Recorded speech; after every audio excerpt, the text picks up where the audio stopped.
Coach, on vous entend souvent parler d'animation plutôt que de système. Pouvez-vous nous expliquer la différence entre l'animation et le système? C'est une immense différence. Quand on parle d'une animation, déjà dans le mot animation, ça veut dire qu'il y a du mouvement, ça bouge.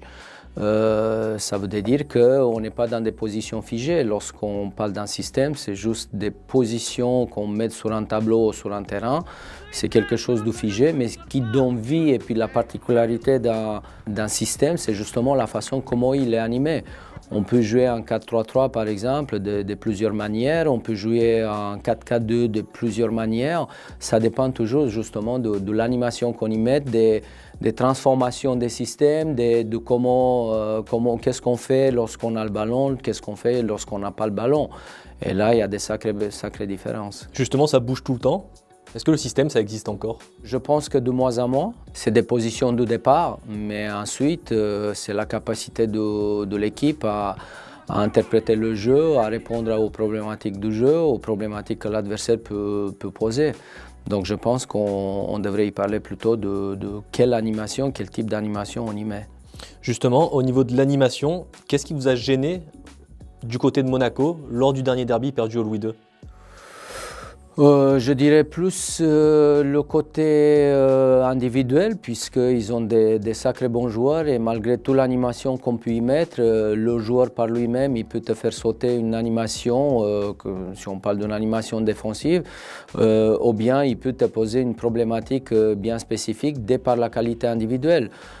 Typiquement, lorsque tu es en train de défendre en créant des supériorités numériques ou inversement d'attaquer en créant des supériorités numériques, selon l'adversaire qui est en face de toi, il peut justement, tu as l'impression que tu défends en supériorité numérique et puis par le simple fait d'avoir une qualité individuelle qui lui permet d'éliminer son adversaire direct, fait que la supériorité numérique sur laquelle on comptait pour contrecarrer les velléités offensives de l'adversaire, peut faire que ça devient une égalité numérique, voire une infériorité numérique.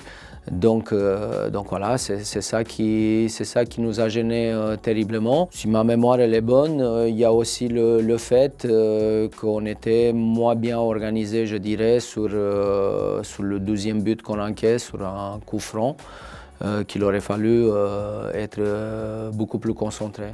Pour basculer sur le gym, j'aimerais rebondir sur ce que vous dites souvent, que tout ce qui se passe à la première relance conditionne ce qui se passe dans les 30 derniers mètres. Comment on travaille la première relance et est-ce que le risque, la prise de risque, c'est le seul moyen qui peut permettre de créer une supériorité numérique à un moment? Écoutez, je dirais qu'au-delà de parler, il faut revenir à un calcul très simple. Lorsqu'on a le ballon, malgré le fait qu'on est 11 contre 11, on est toujours en 2+. C'est fou ce que je suis en train de dire, mais c'est exactement ça. En partant du principe tout simplement que l'adversaire il te fait du marquage individuel, ça peut exister, même si c'est très rare. Le simple fait d'avoir le ballon, tu as toujours un joueur de plus. Par le simple fait que tu as le gardien qui peut jouer. Et le gardien adverse ne pourra jamais venir faire du marquage individuel sur notre gardien à nous. Donc il faut savoir l'utiliser. Et c'était un fameux champion d'échecs, Kasparov, qui disait que tout ce qui arrivait sur la planche d'échecs pendant la partie dépendait d'une seule chose, c'est les premiers mouvements. Eh bien, pour moi, c'est exactement la même chose. Tout ce qu'on va faire dans les 30 derniers mètres dépend toujours de la qualité de ce qu'on va faire au départ, lorsque le gardien il est en train d'engager. Est-ce que vous pensez que les 2 buts face à Nîmes sont la conséquence de la vitesse et de la prise d'espace? Je dirais que c'est deux buts qui sont différents, certes, mais ça fait partie un peu de ce qu'on en discute. Typiquement, le premier but, c'est du jeu direct, oui et non, parce qu'en fait, ça fait partie d'un principe de jeu que nous on l'appelle d'attaquer la profondeur.